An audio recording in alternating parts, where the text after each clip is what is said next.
divisive elements. Where do you stand now? And Fulanization. Fulanization is ethnic, Fulani. Islamization is religious. Those are the two most sensitive and divisive issues in Nigeria. So a person at this level who approach these things with more, with more maturity. But it seems as if it's difficult to teach an old dog new tricks. I don't think it's about to change about that. If this, whatever he said, if there are additional intelligence, then he knows the right places to provide those intelligence to. Not putting religion and ethnicity, which are the most difficult issues. Welcome, that conspiracy will continue to thrive. Okay, let's quickly shift focus now to the Punch newspaper.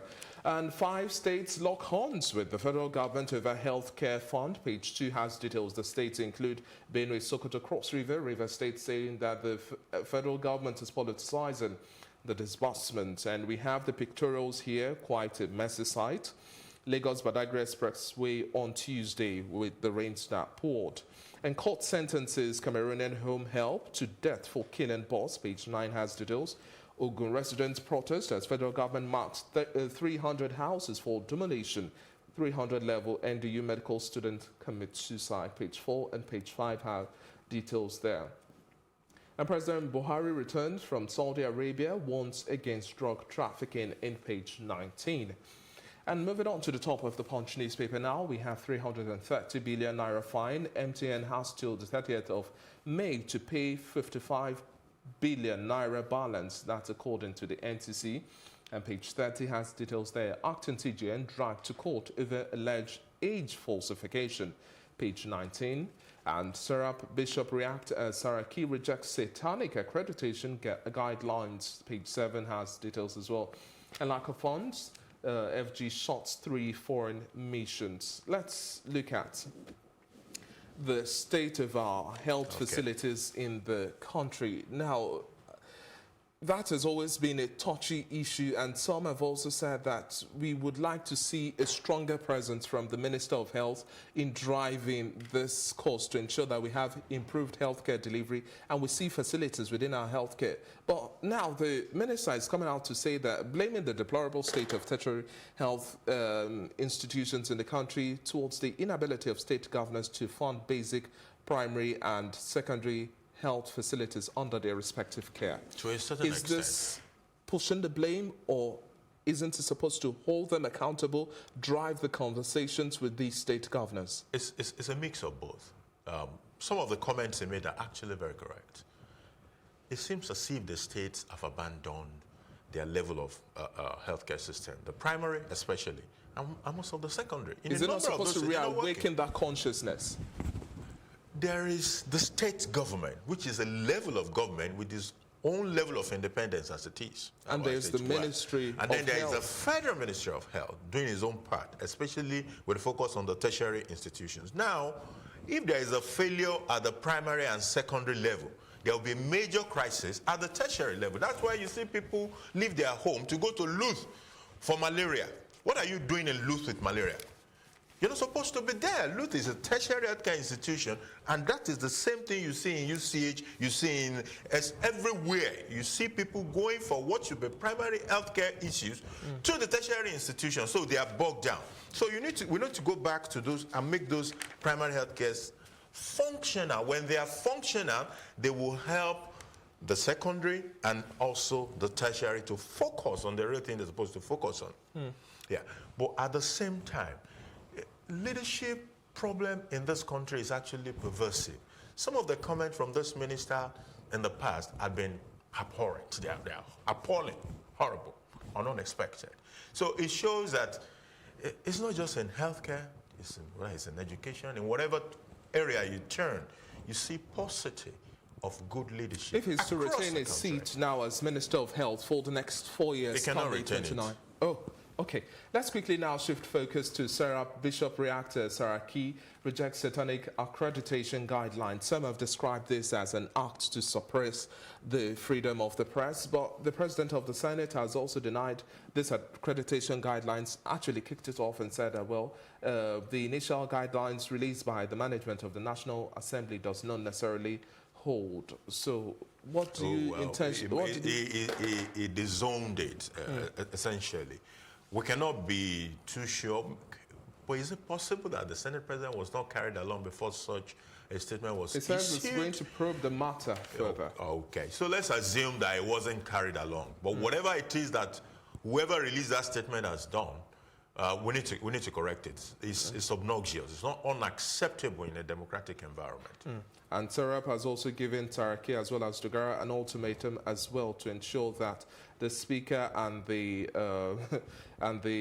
House, the Speaker and then the President of the Senate immediately withdraw this fresh media accreditation, which it has described as repressive. Okay, now let's now move on to this day newspaper now. Treasury bills, bonds, CBN to limit banks' investment and retains MPR at 13.5%, CRR at 22.5%. And NSE defends MTN's listing as market awaits SEC findings. Scarcity of shares continues. Page 8 has details, and bandits kill 34 in Katsina communities. And we are looking at the pictorial here. The president returns to Nigeria from a trip to Saudi Arabia. And we have here, from left to right, the Inspector General of Police, Muhammad Adamu, Chief of Defense Staff, General Abayomi Olonishaki, as well as the Federal Capital Territory Minister, Alhaji Musa Bello, and obviously shaking the president at the Nnamdi Azikiwe International Airport, Abuja, from his visit to Mecca.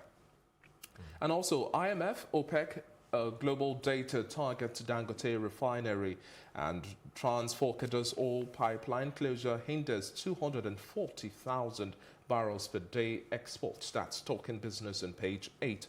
But now let's quickly look at the NSE also defended MTN's listing as market awaits the SEC findings. Now, the Nigerian Stock Exchange yesterday defended the listing, and it said that it had followed due process and did not violate any listing rules, just as the liquidity of MTN shares continues to rise. Now, some have also said, why not make the shares available if the company has gone public?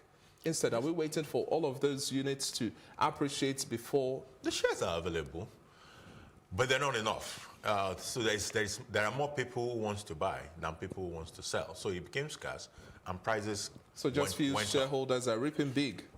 Well, apparently, it could also be a manipulation. So, which is why the issue of investigation is appropriate at this time. We also need to have observed or to have known beforehand that when you list an MTN, there will be demand. People had waited to get onto MTN as an investment for years and have not been able to do that. So when you just list a portion of it and put it on the stock exchange where they can access it, there will be a lot of bidding for MTN. And Treasury bills, bonds, the CBN also is set to limit banks' investments, looking at access to government securities to also redirect their lending focus to the private sector. It's interesting to see how they will achieve that. Truly, that is what banks have been focusing on. If I can invest in government security and make 18%, why do I want to give you money to go and I'm not sure whether you will pay me back? But when I give it to government, I have 100% assurance, I have beautiful returns. So that's what banks have been doing, and they're making money.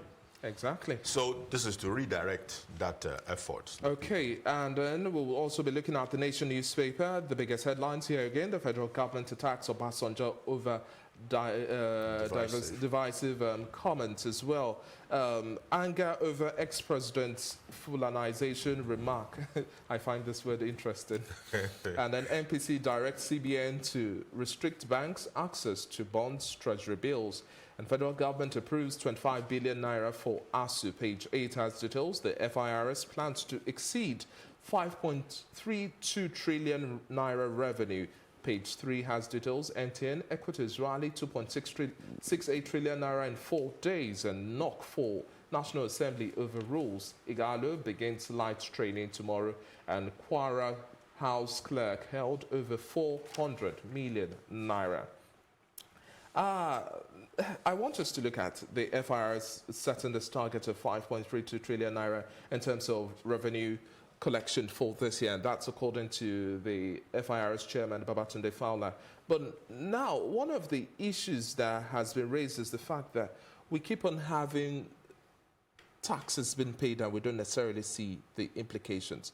You raise issues of, we have people evading taxes, XYZ, people are not building that culture of paying taxes. But who is to blame here for all of these trends? And we see the big wigs escape, and then it's still the smaller individuals, the masses, that still have to suffer for this brand. Because for you to raise the target or the margin, it means the man on the street would have to pay more.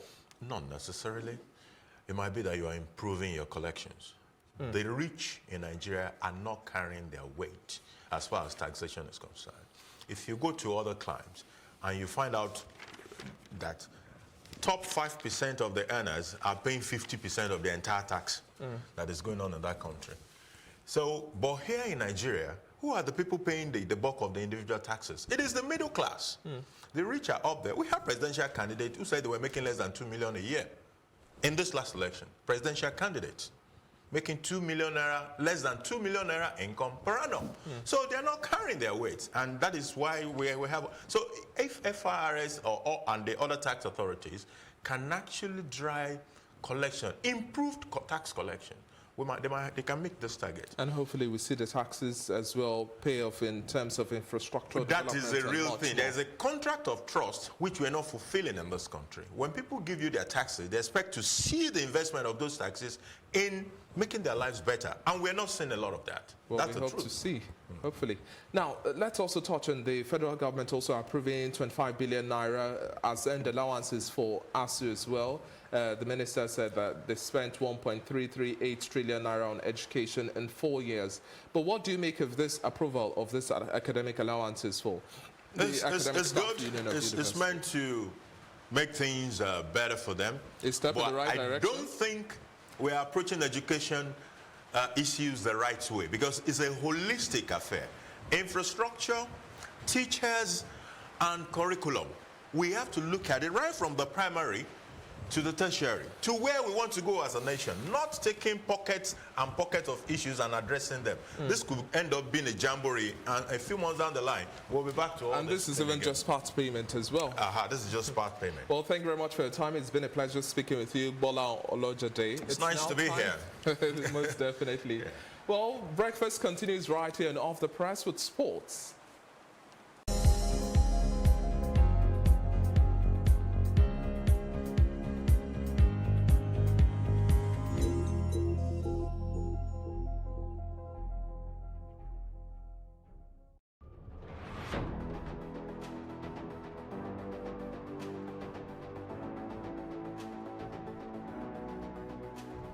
First point of accountability is asking questions.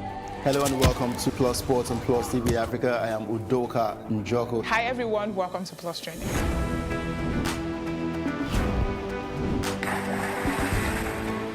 You cannot continue to recycle poverty while you're spending a lot of money on unproductive ventures. The government has to feel the impact. Honorable Commissioner, sir, welcome to the show.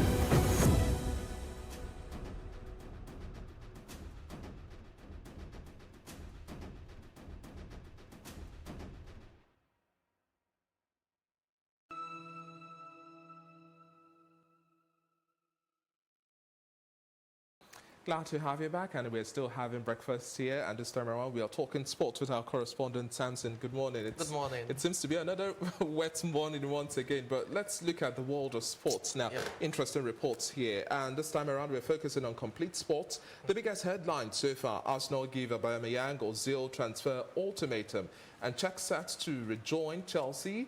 Chelsea ordered to pay Conte £9 million, and Italian wins bitter legal disputes with the Blues. Mkhitaryan out of Europa League final. Everton demand 15 million euros for Onyekuru, and Rodgers gives Iheanacho hope. Otedola visits Chuku in London. PSG rule out Mbappe exit, and Juventus makes move for Sarri. Madrid giving hope in Mbappe, Neymar pursuits.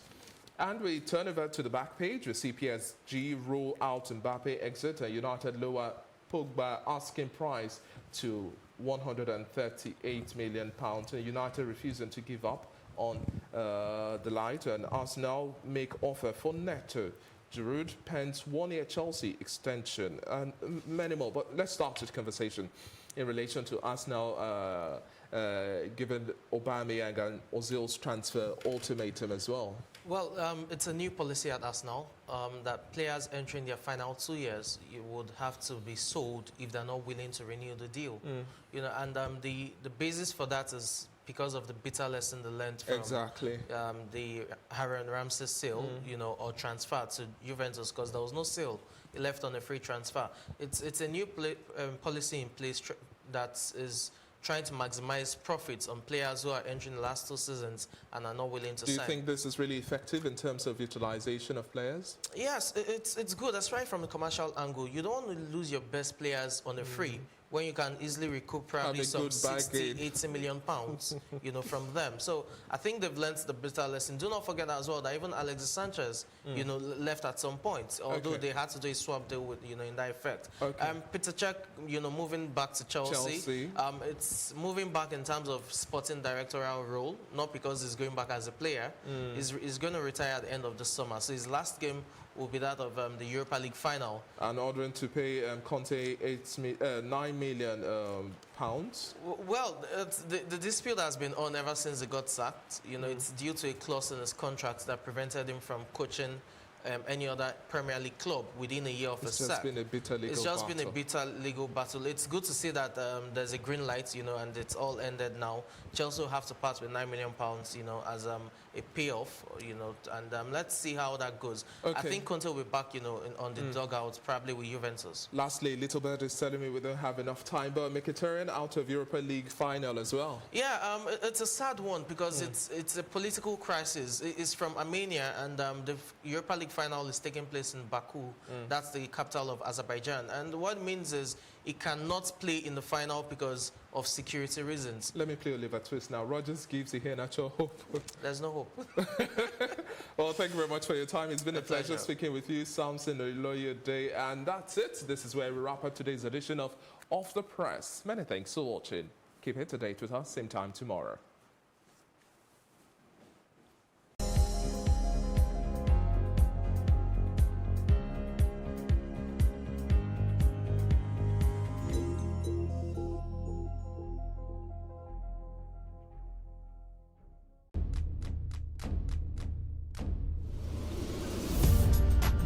You're watching Plus TV Africa, and this is Tea Time. I loved the energy when I came in here. It was so positive. I was like, I can't live here. My real names are Akbofio Fobo, Akbolubo Mere. I think my father is a comedian because most times when he calls me, he's like, yo, make sure you use condom, you know, them girls out there. So are you telling me I should have shot my shots? Ife, you are my younger brother. Age is nothing but a number. What? I'm a vampire. I believe in equal rights for women, and I also believe that a man is the head of the house, so we need to draw our limits somewhere. It feels so good. Now can I do my jam now? Yeah, you can. Thank you. Today on the program, our guest is a retired Nigerian police officer who served as the 18th Inspector General of the Nigerian Police, IGP Solomon Arase. Insurgency in the northeast, where it is geolocated, is an asymmetric warfare. Police officers who you post on the highway, after 8 hours, sometimes, you know, they suffer some temporary insanity. The stun gun reduces fatalities. You know, it's not as an AK-47 that kills you. When you are going to recruit policemen, get the best from the market. It is not the numeric strength of the policemen that matters. It is the quality of the policemen that matters. Some people cannot manage stress, and the only way they can manage it is to take solace either in alcohol or drugs. Premiering this Wednesday at 12:30 p.m. with a repeat broadcast at 8:30 p.m. on Plus TV Africa.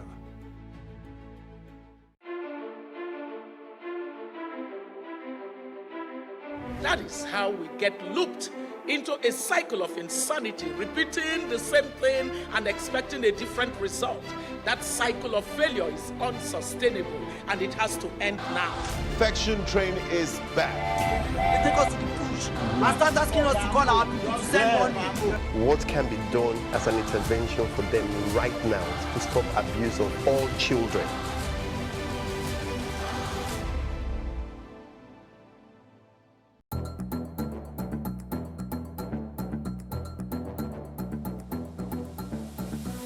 Country people, we dey thank una one that joined us on top News on the Hour for Plus TV Africa. This na number 63 Massey Street for Itafaji, where building just collapsed by 10 a.m. this morning. They say the Oga of the indigenous people of Biafra, Nnamdi Kanu, don't tell federal government say if they provoke him, it go cause wahala for inside the country. Because if the British citizen no be say you go enter Nigeria, come cause kasala, run go Britain, go stay in peace. Them say na the diesel truck catch fire as they try offload the diesel way day inside. Come out, fire department come try quench the fire. For the first time for Nigeria, every go enjoy television news for Ogbonge Pidgin English. For more tori, make una kukuma follow us at Plus TV Africa on top Facebook, Twitter, and Instagram. Make una subscribe to our YouTube page and for Star Times on channel 308. Hey, what's up, guys? You're welcome to another edition of Plus Event, and I remain your host, Ifeoluwa Oshukeye. Your absence isn't an excuse anymore, as Plus Events is all you need, as we bring you the glitz, the glamour, and loads of fun. Oh, definitely. No question. He's a living legend.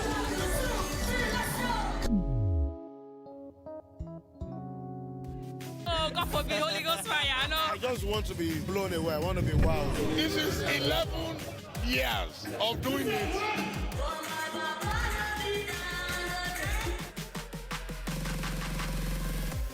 I'm surrounded by so much positivity. No, it's okay. Yo, what's up, my people? It's your boy Starboy Terry. You're watching Plus Event on Plus TV. Stay glued to Plus TV Africa every Saturday and Sunday, 4:30 p.m. West African time.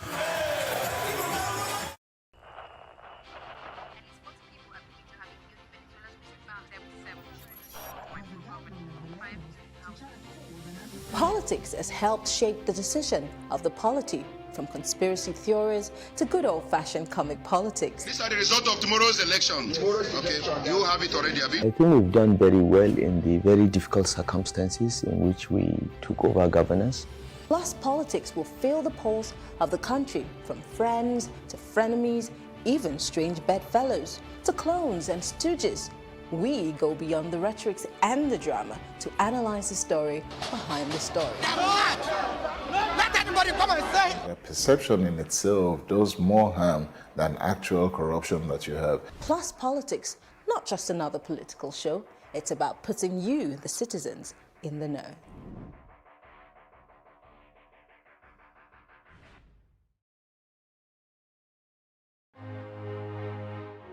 This TV station, Plus TV Africa, is designed to help to create a paradigm shift. The more we tell our stories, the more we learn from whatever our past mistakes have been. We can be much more than we are. We should be doing a lot in refineries. And we are definitely investing in our staff. We're training, we're developing, we're creating the kind of workforce that will be the envy of the international broadcast. The quality of the reportage, the quality of our presentation, the quality of our production will be obvious. We're saying that we want to reach Africans wherever they are and get the message across to them. That's what Plus TV Africa is all about.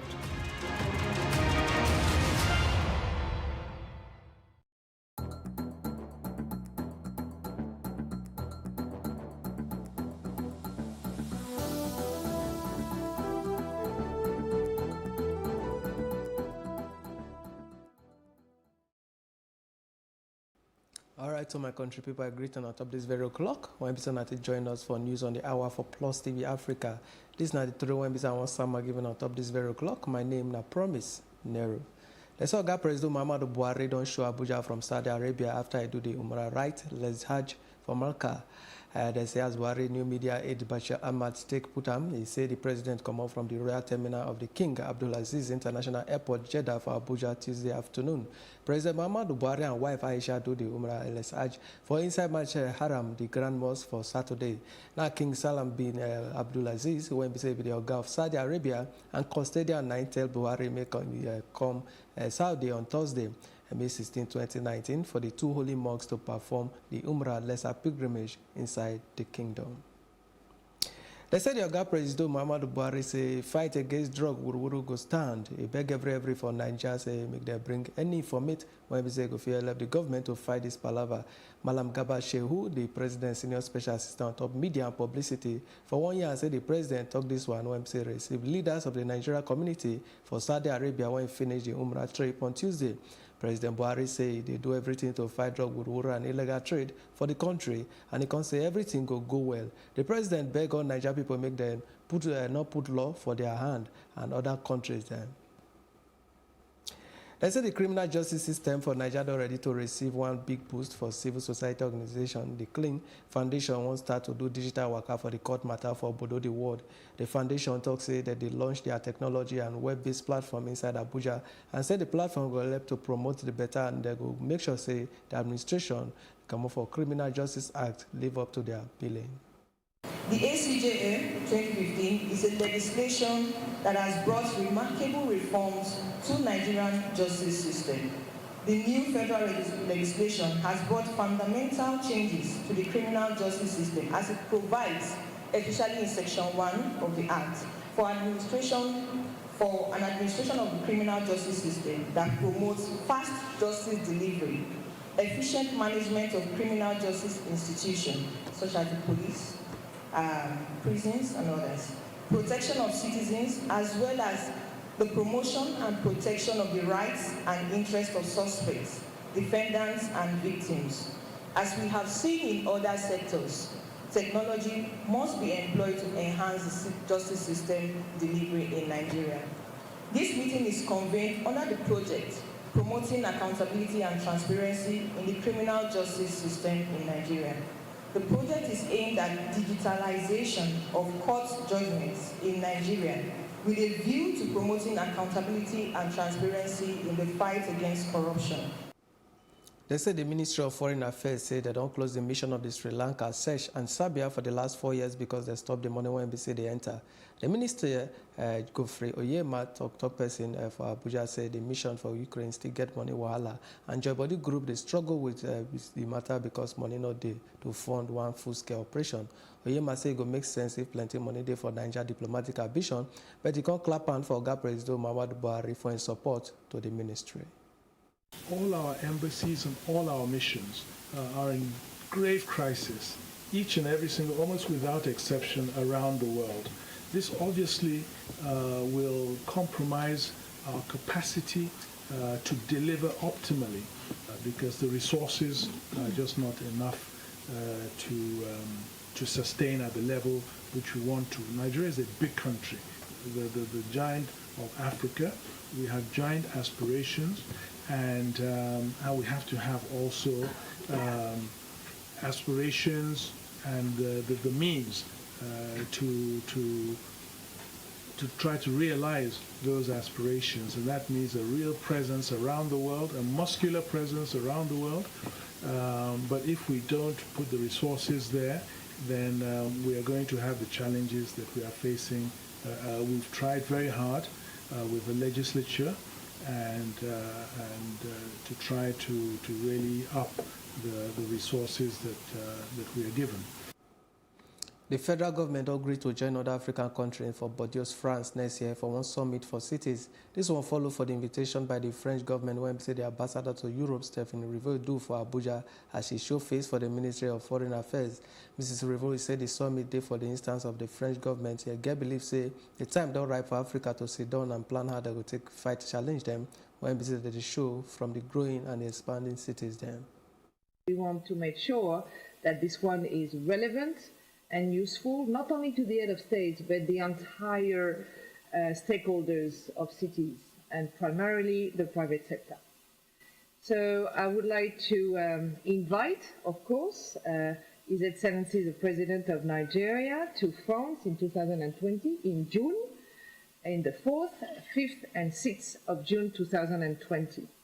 We will be kindly, we would be very much appreciating for him to come with a delegation, with ministers who are implicated in cities. So of course, Minister of Foreign Affairs, Minister of Finance, Prime Minister, Minister of Interior, Health, Education. So many ministers are concerned by cities. This is really cross-cutting. It cuts across every sector, from health to technology to, finance, everything else.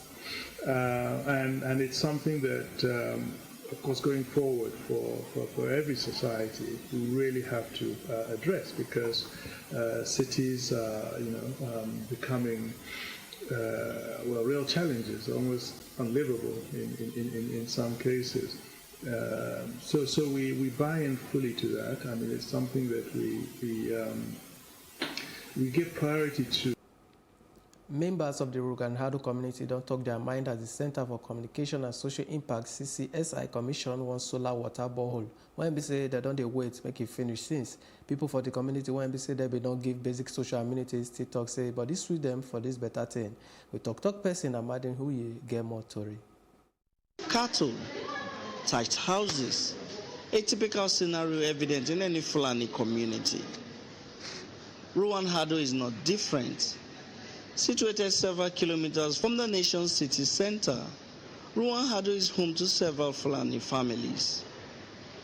However, the community has suffered from a lack of basic amenities, most notably water. We have been suffering for many years ago, including this village.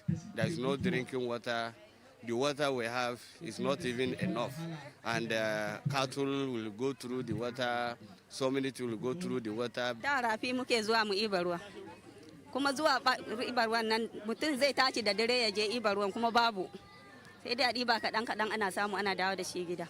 To ease the suffering of members of the community, the Center for Communication and Social Impact CCSI initiated a solar water borehole to make drinking water available for the community and several public toilets to help hygiene management. It's about improving the quality of lives of the members of the Rugan-Hado community by providing a solar-powered borehole to make sure they have access to continuous supply of water, water that is good enough for them to use to cook, water that is good enough for them to drink, water that is good enough for them to address all their sanitary and hygiene needs. We really appreciate, because this project is helping us, especially water, that we can take it before it's not rare.